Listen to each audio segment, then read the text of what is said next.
गणेश उत्सव महाराष्ट्राचं आराध्य दैवत म्हणजे गणपती बाप्पा। गणेश उत्सवात संपूर्ण महाराष्ट्रातच नवचैतन्य संचारतं। गणेश मूर्त्या तयार करणारे खानदानी मूर्तिकार मुंबईत आहेत। पिढ्यानपिढ्या हा व्यवसाय श्रद्धेने जोपासणारे मूर्तिकार घराणी देखील आहेत। हा आमचा आजोबांचा धंदा।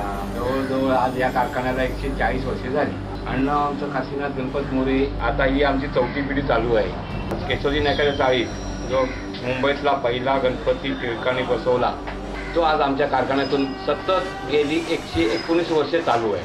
1945 सालापासून तर त्याच पिरियडला गणपती द्यायची असेल। बाकीच्या धंद्यात तसं आजचा माल आपण उद्या देऊ शकतो, या धंद्यात तसं नाही होत। विसर्जनाच्या दिवशी आम्ही मूर्तीचा गणपती बनवून देतो। या सुंदर श्रींच्या मूर्त्या लवकरच घराघरात सार्वजनिक मंडळात पोहोचतील। आपणही विघ्नहर्त्याचं स्वागत करूया। गणपती बाप्पा मोरया।